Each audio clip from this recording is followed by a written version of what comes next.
नमस्ते जी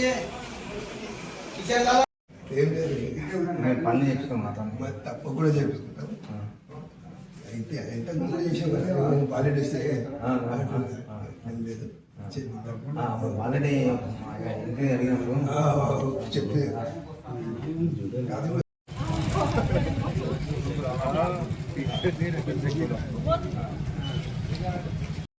జై తెలంగాణ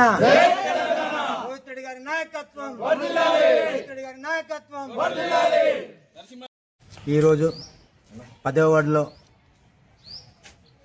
కౌన్సిలర్ అభ్యర్థిగా అదేవిధంగా చైర్మన్ అభ్యర్థిగా ఇల్లులు తిరుగుకుంటూ ప్రచారం చేస్తున్నాము. ప్రజలతో మంచి స్పందన వస్తుంది. ఎందుకంటే కాంగ్రెస్ 2 సంవత్సరాల నుంచి వాళ్ళు ఇచ్చిన 6 గ్యారెంటీలకు వారంటీ అయిపోయింది. 420 కూడా దీంతో 420 హామీలు ఇచ్చారు, అవి కూడా కాలేదు.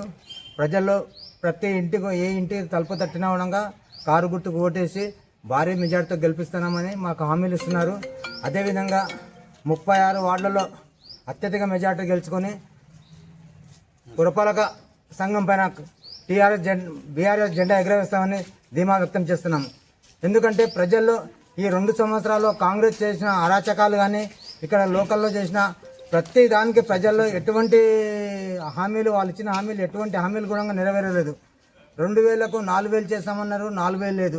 ఇప్పుడు 4000 రూపాయలు 2 సంవత్సరాలు అవుతుంది. ఆ 2 సంవత్సరాలకు 48,000 ఒక ఇంటికి ఒక వృద్ధాప్య పింఛన్ కానీ, ఓల్డేజ్ పింఛన్ కానీ, మరియు కానీ 2500 వికలాంగుల పెన్షన్ కానీ, స్కూటీలు ఇస్తామన్నారు, ఏది ఇవ్వలేరు.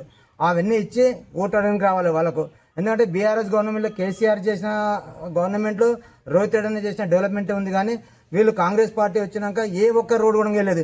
ఎందుకంటే అప్పుడు ఇచ్చిన ప్రొసీడింగ్లతోనే ఇప్పుడు రోడ్లు వేస్తున్నారు. మా దగ్గర అప్పుడు వార్డ్ నెంబర్ 9 కానీ 10 కానీ 2 ఇయర్స్ కింద వచ్చిన ప్రొసీడింగ్లను పెట్టి ఇప్పుడు ఈ ఎలక్షన్ టైంలో రోడ్లు వేస్తున్నారు. కావున ప్రజలందరూ గమనించి బీఆర్ఎస్ పార్టీకి అత్యధిక ఓట్లు వేసి భారీ మెజార్టీతో గెలిపించాలని, అదేవిధంగా మున్సిపల్ పైన జెండా ఎగరవేస్తామని ధీమా వ్యక్తం చేస్తున్నాను.